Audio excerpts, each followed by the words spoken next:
الرحمن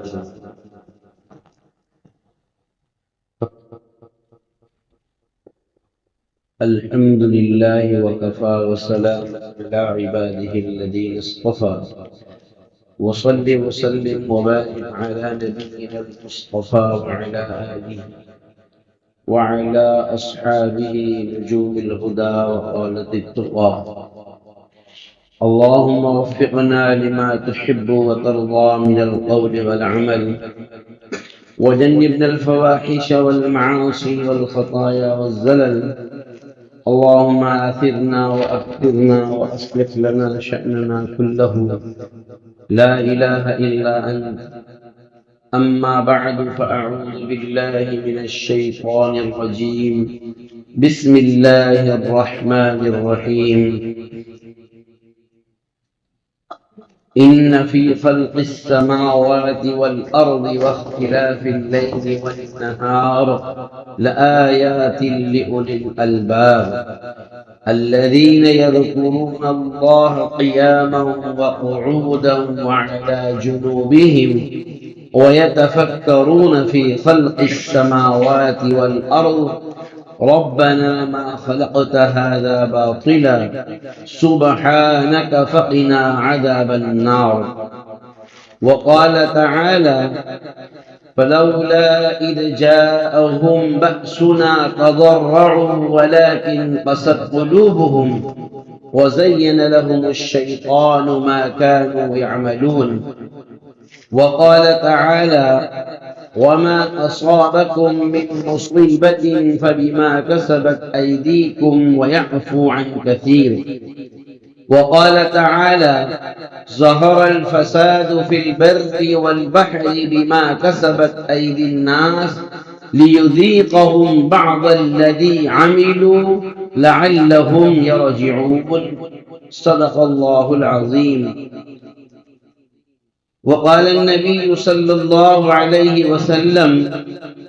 اللهم بارك لنا في رجب وشعبان وبلغنا رمضان أو كما قال عليه الصلاة والسلام صدق رسوله النبي الأمي الكريم انتہائی واجب الاحترام معزز بزرگوں اور دینی بھائیوں، اللہ تبارک و تعالی نے اشرف المخلوقات انسانوں کو بنایا اور انسانوں میں بھی اہل ایمان کو، مومنوں کو، ہماری اپنی زبان میں مسلمانوں کو، ساری قوموں اور سارے لوگوں سے مختلف اور الگ ان کا ایک ورچسپ رکھا ہے۔ اس لیے کہ بندے مومن دنیا میں اللہ تبارک و تعالی کے دیے ہوئے ان قوانین و ضوابط، ان رولز اور اصول کا پابند ہوتا ہے جو اس نے حضرت جناب محمد الرسول اللہ صلی اللہ علیہ وسلم کے واسطے سے ایگریمنٹ سائن کیے ہوئے، وہ اس کا پابند ہے۔ قرآن مجید میں اللہ تبارک و تعالی نے ارشاد فرمایا لا اکراہ فی الدین قد تبین الرشد من الغی۔ دینی معاملے میں ہم کسی کو اپنا کلام، اپنا کلمہ تھوپتے نہیں ہیں، لادتے نہیں ہیں، مار مار کر کے کسی کو مسلمان بنانے کا کام نہیں کرتے ہیں، اس لیے کہ ہمارا جو کلمہ ہے قد تبین، وہ ہدایت، نورانیت، محمد الرسول اللہ صلی اللہ علیہ وسلم کی روحانیت محمد الرسول اللہ صلی اللہ علیہ وسلم کے کلمے کا نور، کتاب کا نور، ہدایت کا نور، سنتوں کا نور، وہ تو مارکیٹ میں ایسا لانچ ہو چکا ہے اور مارکیٹ میں وہ ایسا پھیل چکا ہے کہ اب اگر کوئی بھی شخص اس کو دیکھے گا اور اس کو قبول کرے گا وہ خود بخود ہدایت پر آ جائے گا۔ ہم زبردستی کسی کو کریں گے نہیں، لیکن جس شخص نے ہمارے پیپر پر ایگریمنٹ سائن کر دیے تو اب اس کو وہ تمام اصول کی پابندی ضروری ہو جائے گی جو اس نے اپنی مرضی سے سائن کیے ہیں۔ ہم نے نہیں کہا کہ تم کرو، کرنا ہی پڑے گا، تم نے خود اپنی مرضی سے کیے ہیں تو اب ان کے مطابق چلنا یہ تمہاری جواب داری ہے۔ اسی لیے بندے مومن کو اللہ تبارک و تعالی نے ایک امتیازی شان عطا فرمائی، اور اس کی وجہ یہ ہے کہ اللہ تبارک و تعالی کی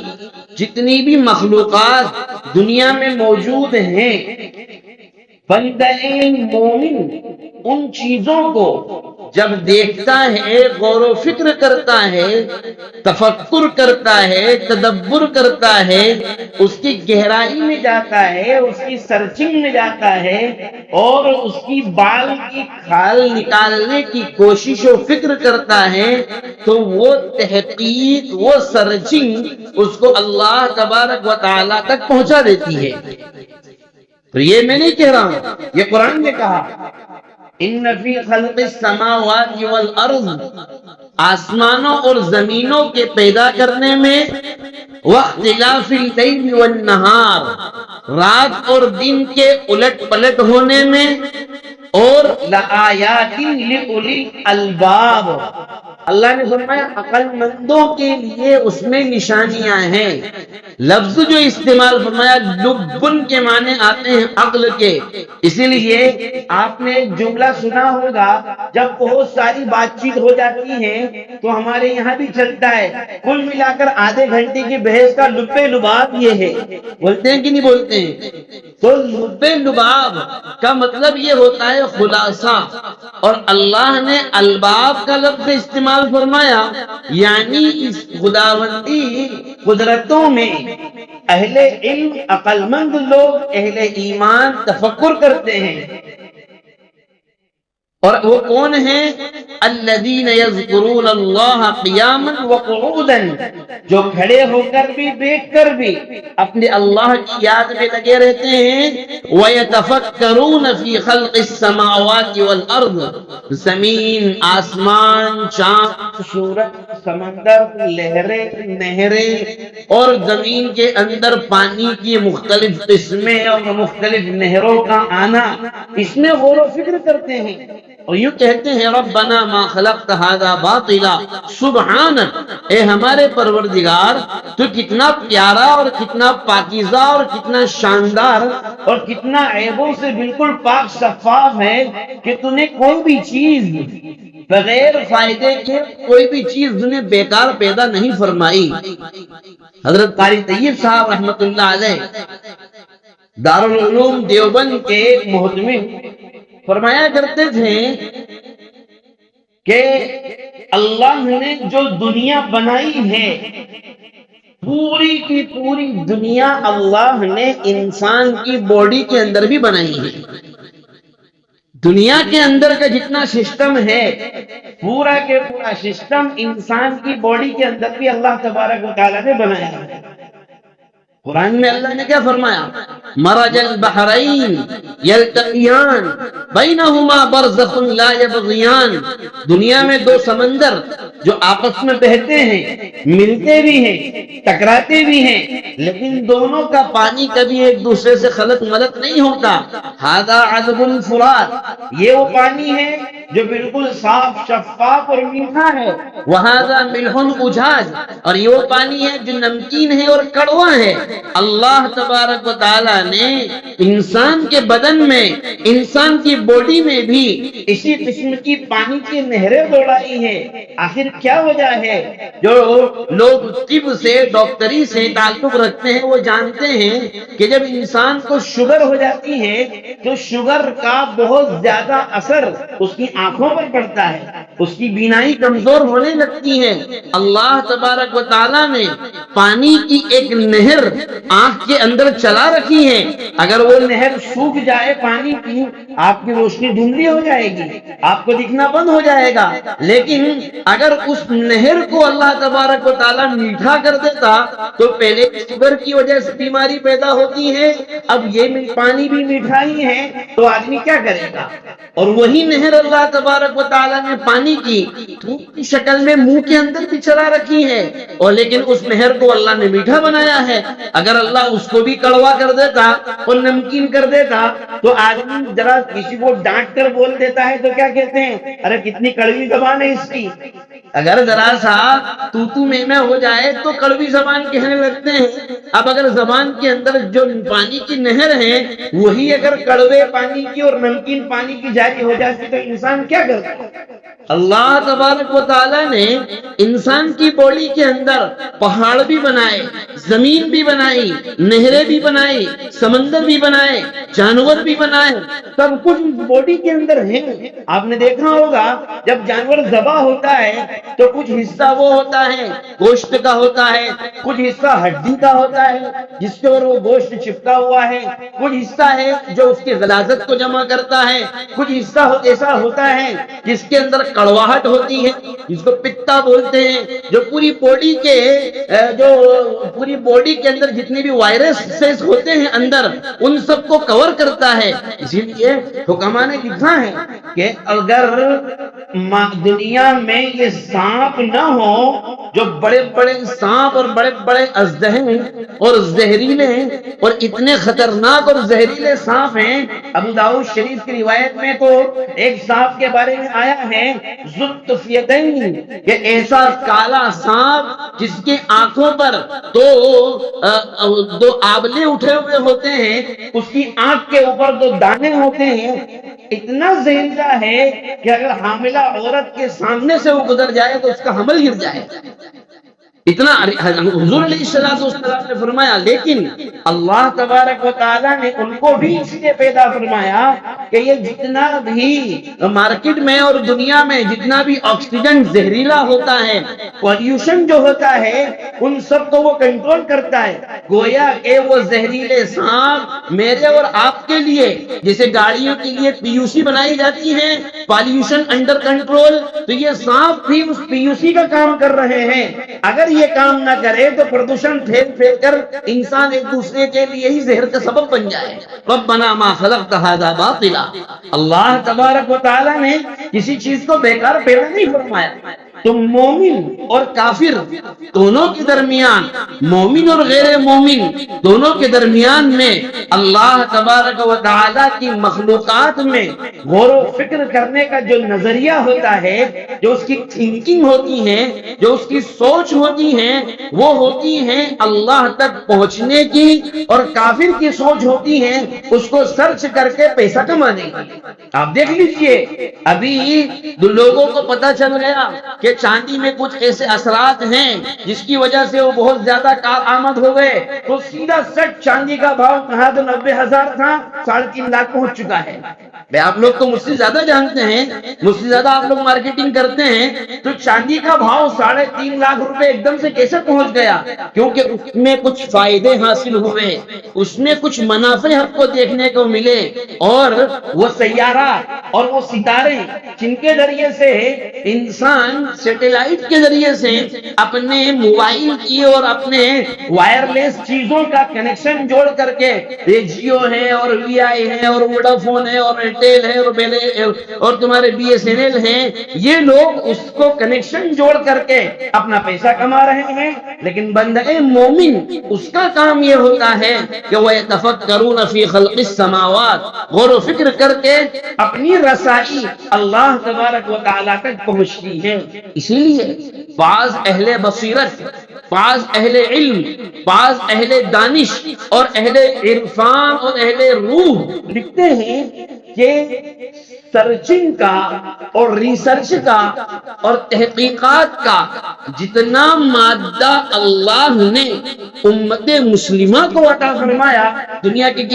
کسی قوم کو اتنی طاقت اور اتنی صلاحیت اور اتنی ذہنیت عطا نہیں فرمائی۔ اسی لیے تو فرمایا حضور نے اتقوا فراست المؤمن فإنه ينظر بنور اللہ،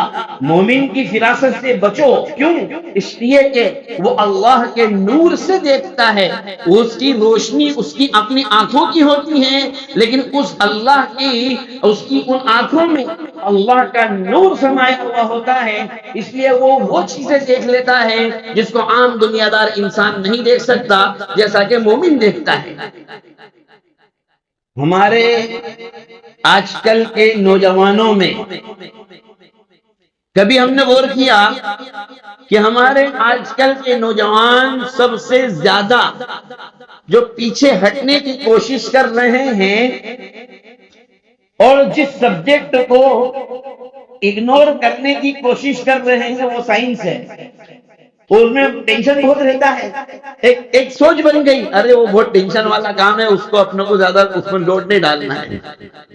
لیکن کبھی اس کے اسباب پر غور کیا ہم نے ایسا کیوں ہے؟ اس کی وجہ ہے اللہ تبارک و تعالی نے آنکھوں کی بینائی اور آنکھوں کی بصیرت اور آنکھوں کی بصارت اس لیے عطا فرمائی کہ اس میں اللہ کے نور کو سمایا جائے اور اللہ کے نور کے ذریعے سے دنیا کا نظارہ کیا جائے، تو پھر دنیا آپ کو حقائق کی شکل میں نظر آئے گی۔ لیکن صورتحال کیا ہے کہ رات کو 2 بجے تک ہمارا مسلم نوجوان موبائل چلائے گا تو اب وہ دجال کی تھنکنگ اور وہ دجالی شعاعیں جو آنکھوں میں بیٹھی ہوئی ہیں اور وہ آنکھیں 10 بجے تک دن میں 10 بجے تک وہ آنکھیں بند پڑی ہوئی ہیں، اور جیسے ہی وہ سو کر کے اٹھ رہا ہے تو دوبارہ وہی شعاعیں اس کی آنکھوں میں پڑ رہی ہیں، تو نور اللہ کہاں سے؟ اللہ کے نور کے حصول کرنے کے لیے وہ نورانیت وہ روحانیت جو کسی زمانے میں ہمارے بڑے بوڑھے جو سفید داڑھی والے یہاں پر ہیں وہ جانتے ہیں، جو کسی زمانے میں گھروں میں فجر کی نماز کے بعد قرآن کریم کی تلاوت کی آوازوں کی شکل میں نظر آیا کرتی تھی، وہ اچھی طریقے سے پڑھنا جانتے نہیں تھے، وہ یقیناً مجہول پڑھتے تھے، وہ یقیناً حروف کی ادائیگی صحیح نہیں کر سکتے تھے۔ آج کل کے مولویوں اور قاریوں کے سامنے ان کو آپ لے جا کر کے کھڑا کر دیں تو وہ فتویٰ ڈال دیں گے کہ ان کی نماز نہیں ہوتی ہے، یہ غلط پڑھتے ہیں، یہ مجہول پڑھ رہے ہیں، لیکن ان کے پاس ایک روحانیت تھی، وہ قلب سے وہ دل سے دل پر لگا کر کے اس کو پڑھتے تھے۔ اور کیا بات ہے، اللہ نے کیا فرمایا، وَإِنَّهُ لَتَنزِيلُ رَبِّ الْعَالَمِينَ نَزَلَ بِهِ الرُّوحُ الْأَمِينُ عَلَى قَلْبِكَ، یہ قرآن اللہ رب العالمین کا نازل کردہ ہے اور روح الامین اس کو لے کر کے آئے ہیں، اور کہاں لے کر کے آئے ہیں؟ علی قلبک، اے محمد آپ کے قلب پر اس کو وہ لوڈ کر رہے ہیں، آپ کے قلب میں اس کو اتار رہے ہیں۔ یہی وجہ ہے کہ نبی اکرم صلی اللہ علیہ وسلم جب حضرت جبرائیل پہلی مرتبہ وحی لے کر کے آئے تو نبی اکرم صلی اللہ علیہ وسلم جلدی جلدی اس کو پڑھنے کی کوشش کرتے، کیوں؟ تاکہ میں بھول نہ جاؤں، مجھے یاد رہ جائے اللہ تبارک و تعالیٰ نے۔ اور جب وہی بات ایک مرتبہ جبرائیل کو سن لیا اور قلب میں پہلی مرتبہ تو یوں کہہ رہے ہیں کہ ما انا بقاری، جب اسٹارٹنگ میں حضرت جبرائیل آئے تو آپ نے کیا فرمایا؟ ما انا بقاری، میں قاری نہیں ہوں، میں نے ابھی تک کسی سے پڑھنا لکھنا نہیں سیکھا، آپ مجھے کہہ رہے ہیں پڑھو، میں کیسے پڑھوں؟ لیکن حضرت جبرائیل نے جب ان کو سینے سے چمکایا، قلب ٹو قلب، دل ٹو دل، دل سے دل کو ملا کر کے جب ڈاٹا ٹرانسفر ہوا اور کنیکشن ڈاٹا کیبل جب بیٹھی اور کنیکشن وائرلیس کے ذریعے سے جب ہوا، تو اب پڑھنے کا انداز اتنا ہو گیا کہ قرآن کو یہ کہنا پڑا لا تحرک بہ لسانک لتعجل بہ، آپ جلدی نہ کریے، ان علینا جمعہ وقرآن، پورا قرآن جمع بھی ہم کروا دیں گے، آپ کے سینے میں محفوظ بھی ہم کروا دیں گے، اور ہزاروں نہیں لاکھوں سینے اس کی حفاظت کے لیے ہم امت کے تیار بھی کروا دیں گے، یہ ہماری جواب داری۔ تو جب ہماری نوجوان نسل اور نوجوان راتوں میں ان کی نگاہوں میں جب دجالی شعائیں بیٹھے گی، تو میرے بھائیوں صبح اٹھ کر کے وہ قرآن کی تلاوت نہیں کر سکتے، اور جب صبح اٹھ کر کے قرآن کی تلاوت نہیں ہوگی تو پھر زندگی صرف اس کا نام نہیں ہے کہ جو جیسے سوئے تھے ویسے کے ویسے اٹھ جائیں، اور پھر ہمارے پاس، ہمارے خاص طور پر ہمارے ہندوستان میں ہمارے یہاں کی سیاست اتنی ہائی فائی ہے کہ دنیا میں شاید ہی اتنی خطرناک سیاست کسی بھی ملک میں کھیلی جاتی ہو، خاص طور ہمارے مسلم قوم میں۔ برا لگے تو معذرت، ایڈوانس میں پیشگی معافی کی درخواست۔ ہم چائے پینے کے لیے ہوٹل پہ جاتے ہیں تو اس کو چائے کا آرڈر دیا، چائے آئی، پی اور پیسے کٹائے، 7 سے 8 منٹ، زیادہ سے زیادہ 10 منٹ لگتے ہیں۔ اتنی دیر میں تو کتنی حکومتیں بنا دیتے ہیں اور کتنی حکومتیں گرا دیتے ہیں، اور آگے کس کی حکومت لانا ہے وہ پلان بھی کر لیتے ہیں۔ بتائیے ہوتا ہے کہ نہیں ہوتا ہے؟ تو خالی نکھروں پر اور چائے کی دکانوں پر بیٹھ کر کے حکومتوں کی تبصرہ بازی کرنے سے، اور فلاں حکومت نے ایسا کیا اور فلاں نے ایسا کیا، انقلاب اور حالات کی تبدیلی نہیں آتی ہے۔ قرآن نے اس چیز کا تذکرہ تو قرآن نے فرمایا، اور قرآن صحابہ کرام رضی اللہ عنہم اجمعین غزوہ احد میں جب اللہ تبارک و تعالی کا ایک نظام تکوین تھوڑی سی معمولی سی غلطی کی بنیاد پر صرف، اور وہ غلطی بھی اجتہادی تھی، بغاوت نہیں تھی، حضور کے قول کی صلی اللہ علیہ وسلم مخالفت نہیں تھی، صرف یہ سوچ کر کہ اب یہاں کھڑے رہنے کا ٹائم ختم ہو گیا، ذرا سا ہٹے، اور پھر لشکر نے حملہ کیا اور 70 صحابہ شہید ہوئے۔ رات کو جب بیٹھک ہوئی اور بیٹھ کر کے آپس میں تبصرہ کرنے لگے کہ یار یہ جو میٹر ہوا ہے آج ہمارے ساتھ میں اتنا بڑا، جو ہمارے ساتھی شہید ہوئے، اس کی وجہ کیا ہے، اس پر غور کرو۔ قرآن نے بیان فرمایا اولما اصابتکم مصیبۃ قد اصبتم مثلیہا قلتم انا ھذا، تم یہ تذکرہ کر رہے تھے کہ یہ آئی کہاں سے، قل ھو من عند انفسکم، اللہ نے فرمایا یہ تمہارے اپنے نفس کی بنیاد پر آئی ہے، تمہیں کہا کچھ گیا تھا، کر کچھ اور کرنے لگے تھے، تمہیں جو کہا گیا وہ تم نے نہیں کیا، اس کی وجہ سے یہ ہوا۔ ورنہ یہ نوجوانوں خاص طور پر سنو، یہ تصور مسلمان کبھی بھی نا امیدی والی زندگی نہیں گزارتا ہے۔ مسلمانوں کا کام کبھی بھی شکوے شکایت کر کے اپنے اوپر آنے والی مصیبتوں کا دفاع نہیں کرتا ہے کہ فلاں نے ایسا کیا تو ایسا ہوا، فلاں نے ایسا کیا تو ایسا ہوا، ان کی تیاری اتنی خطرناک ہے، فلاں پارٹی کی تیاری اتنی خطرناک ہے۔ سوشل میڈیا پر جو بھی چیزیں چلائی جاتی ہیں اس سے متاثر ہو کر کے اپنے آپ میں ہوپ لیس ہو جانا اور نا امید ہو جانا، یہ ایک مسلمان کی شان نہیں ہے۔ کیوں؟ اس لیے کہ قرآن نے بیان فرمایا ظہر الفساد فی البر والبحر، کہ جتنے بھی حالات ہیں، یہ ظالم بادشاہوں کا مسلط ہونا، دعاؤں کا قبول نہ ہونا، تمہارے حالات دن بدن بگڑتے جانا، دھمکیوں کا ملنا، تمہارے خلاف سازشوں کا ہونا، اللہ نے فرمایا بما کسبت ایدیکم، جو تم نے کیے ہیں۔ اور یہ کیوں ہوتا ہے معلوم؟ تاکہ لیذیقہم بعض الذی عملوا، اللہ تبارک و تعالی دنیا میں کچھ تھوڑا بہت مزہ چکھانا چاہتا ہے، جو عمل کیے ہیں بندوں نے اس کا کچھ چکھانا چاہتا ہے۔ اور کیا لفظ استعمال فرمایا قرآن نے؟ ذائقہ دینا چاہتا ہے، کھلانا نہیں چاہتا ہے۔ اس لیے کہ اگر اللہ اعمال کی بنیاد پر سزاؤں کو کھلانے لگ جائے تو ایک سیکنڈ کے لیے بھی سانس لینا مشکل ہو جائے۔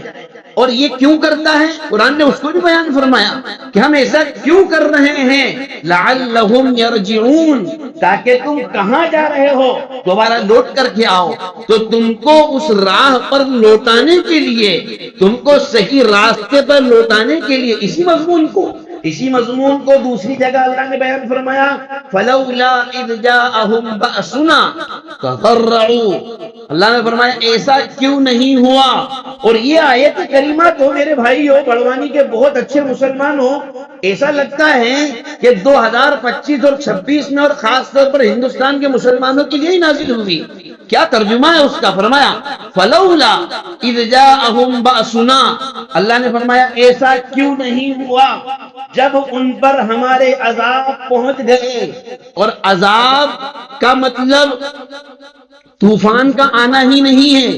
عذاب کا مطلب پتھروں کی بارش ہونا نہیں ہے، عذاب کا یہ مطلب نہیں ہے کہ بستیوں کے بستیوں کو اجاڑ دیا جائے، یہ مطلب نہیں ہے۔ عذاب کا یہ مطلب ہی نہیں ہے کہ فرشتے آئے اور سب کو مار دھاڑ کرنے لگے، نہیں۔ اللہ کے گھر سے دوری کا ہونا، دین سے دوری کا ہونا، دین کی طرف رغبت کا نہ ہونا، مسجدوں سے بھاگنا، نمازوں سے بھاگنا، اللہ کی نافرمانیاں کرنا، یہ اللہ کا عذاب نہیں تو کیا ہے؟ اور ظالم حکمرانوں کا مسلط ہونا۔ اور اللہ نے کیا فرمایا؟ جب ان پر عذاب پہنچا اور تکلیف پہنچی، ایسا کیوں نہیں ہوا؟ تضرعوا، یہ سب کے سب مل کر کے میرے سامنے گڑ گڑاتے، ایسا کیوں نہیں ہوا؟ فلولا اذ جاءہم بأسنا تضرعوا، کیوں نہیں آئے یہ میرے پاس؟ جیسے اگر کوئی شخص ہمارے پاس آئے شکایت کرنے کے لیے تو ہم اس کو کیا کہتے ہیں؟ ارے وہ مار کے چلا گیا، وہ ٹھوک کے چلا گیا، وہ میرا مکان گرا کے چلا گیا۔ ارے تو جب گرایا جب میرے پاس آنا تھا، بولتے ہیں کہ نہیں بولتے؟ ارے اسی ٹائم مجھے فون کرنا تھا، بتائیے کرتے ہیں کہ نہیں؟ تو اللہ نے فرمایا تضرعوا، ایسا کیوں نہیں کیا انہوں نے کہ فوراً میرے پاس آتے، مجھے سامنے شکوہ کرتے، میرے سامنے اپنی حالت کا تذکرہ کرتے۔ ولیکن قست قلوبہم، قرآن نے یہ بھی بیان فرمایا کہ کیوں نہیں کر رہے ہیں۔ اللہ نے فرمایا ولیکن قست قلوبہم، ان کے دل سخت ہو گئے ہیں۔ اور کتنے سخت ہو گئے ہیں؟ وَإِنَّ مِنَ الْحِجَارَةِ لَمَا يَتَفَجَّرُ مِنْهُ الْأَنْهَارُ ثُمَّ قَسَتْ قُلُوبُكُمْ مِنْ بَعْدِ ذَلِكَ، تمہارے دل سخت ہوئے فَهِيَ كَالْحِجَارَةِ، اور سختی میں پتھر سے بھی زیادہ سخت ہو گئے، اس لیے کہ پتھر پر مسلسل پانی گرتا رہے گا تو اس میں سوراخ ہو جاتا ہے، وہ کمزور ہو کے کبھی کبھار دو ٹکڑے بھی ہو جاتے ہیں، ایسا ہوتا ہے۔ لیکن اللہ نے فرمایا وَلَكِنْ قَسَتْ قُلُوبُهُمْ، ان کے دل سخت ہو گئے۔ وَزَيَّنَ لَهُمُ الشَّيْطَانُ مَا كَانُوا يَعْمَلُونَ، اور جو کچھ وہ کر رہے ہیں شیطان نے ان کے ان اعمال کو بناؤ سنگار کر کے، ڈیکوریشن کر کے، بنا چڑھا کر کے اچھے انداز میں ان کو پیش کر رہا ہے۔ یعنی ہر ایک اپنے کام میں ایسا مگن ہے، میں کون سا غلط کام کر رہا ہوں؟ ہر آدمی یہ کہتا ہے غیبت کرنے والے سے کہو غیبت مت کرو، تو ہم کون سی غلط بات بول رہے ہیں؟ کیا کہتا ہے؟ کون سی جھوٹ بات بول رہا ہوں؟ ارے جو ہے وہی تو بول رہا ہوں حقیقت۔ اس کے اوپر سے کیا کہتا ہے؟ مطلب سچ بات بول رہا ہوں تو مرچی لگ رہی ہے، وہ تو سچ بات کڑوی ہوتی ہے۔ تو یہ ہر شخص گناہ کا کام کر رہا ہے، اور گناہ کے کرنے کو قرآن نے فرمایا کہ شیطان نے ایسا مزین کر دیا کہ وہ اس کو حقائق، حقانیت اور سچ سمجھ کر کے پیش کر رہا ہے، پھر توبہ کی توفیق کہاں سے ہو سکتی ہے؟ پیارے آقا حضرت جناب محمد رسول اللہ صلی اللہ علیہ وسلم نے جو حضرات صحابہ کرام کا معاشرہ تیار فرمایا تھا، آپ کی تعلیم کے آنے سے پہلے وہ معاشرہ اتنا خطرناک تھا کہ آج جو ہمارے یہاں مثالیں دی جاتی ہیں، آدیواسی لوگ خطرناک ہوتے ہیں، اور وہ جنگلوں میں رہنے والے نکسلی وہ خطرناک ہوتے ہیں، اور یہ خطرناک ہوتے ہیں۔ زمانہ جاہلیت میں عربوں کے آگے یہ زیرو بھی نہیں ہے، صفر کچھ بھی نہیں لگتے ہیں، یہ اتنے خطرناک تھے۔ لیکن نور محمدی کو جب قبول کیا اور جب اس کو سینے سے لگایا تو پھر ان سے انبیاء کے بعد میں ان سے افضل، اشرف و اعلیٰ کوئی قوم دنیا میں آئی بھی نہیں ہے۔ کیوں؟ اس لیے کہ تیرے قلب پر اگر نہ ہو نزول کتاب، گرہ کشا ہے نہ راضی نہ تو صاحب کشاف۔ اگر اس کو سینے سے نہیں لگایا گیا تو پھر آپ کچھ بھی کہہ لو، آپ چاہے اپنے آپ میں بہت بڑے بن جاؤ، مالی اعتبار سے بن جاؤ، عہدے کے اعتبار سے بن جاؤ، کسی بھی اعتبار سے بن جاؤ، اگر قرآن اور اللہ کا کلام اور محمد رسول اللہ کی تعلیمات قلب میں اور سینے میں نہیں ہے تو نہیں ہو سکتا ہے۔ یہی وجہ ہے نبی اکرم صلی اللہ علیہ وسلم جب شعبان کا چاند، رجب کا چاند دکھتا تو دعا فرماتے اللہم بارک لنا فی رجب و شعبان، اے اللہ رجب اور شعبان میں برکت عطا فرما، وبلغنا رمضان، اور رمضان تک تو پہنچا دے، اس لیے کہ وہ برکت والا مہینہ اگر مل گیا تو ہمارا کام بن جائے گا۔ اور امی جان حضرت عائشہ رضی اللہ تعالی عنہ کیا فرماتی ہیں؟ نبی اکرم صلی اللہ علیہ وسلم شعبان کے مہینے میں اکثر روزے رکھا کرتے تھے، اور آگے فرماتی ہیں کہ ہمارے عورتوں کی مجبوری کی وجہ سے جو روزے چھوٹ جاتے ہیں، ہم ان روزوں کی قضا شعبان کے مہینے میں کرتی تھی۔ کیوں؟ اس لیے کہ آپ بھی اکثر روزہ رکھتے تھے، میں بھی روزہ رکھ لیتی تھی، آپ کے روزے نفل ہوتے تھے، میرے روزے قضا ہوتے تھے۔ تو میرے بھائیوں، شعبان کا مہینہ شروع ہے، رمضان کا مہینہ آنے کے قریب ہے، قلب کو اللہ کی طرف توجہ دینے کی اور اللہ کی کتاب کو اپنے سینے سے لگانے کی، تلاوت قرآن کے اہتمام کی، مساجد کو آباد کرنے کی اشد ضرورت ہے۔ شکوے شکایت سے کبھی بھی انقلاب نہیں آتا ہے، چائے پی کر کے، چسکیاں لے کر کے حکومتیں گرانے اور حکومتیں بڑھانے سے اور چائے پیتے پیتے ووٹ ڈالنے سے انقلاب کبھی نہیں آتا ہے۔ انقلاب کا تعلق قلب اور دل سے ہے، اس کو بدلیں گے تو وہ ہے ہی قلب اور انقلاب دونوں کے معنی الٹ پلٹ بھی کے آتے ہیں۔ جب تک کہ قلب اللہ کی طرف متوجہ نہیں ہوگا، حالات کی تبدیلی کی امید بھی نہیں کی جا سکتی۔ اللہ تبارک و تعالی پوری امت مسلمہ کی حفاظت فرمائے، کہنے سننے سے زیادہ عمل کی توفیق عطا فرمائے۔ وما توفیق الا باللہ، سنت ادا کریں۔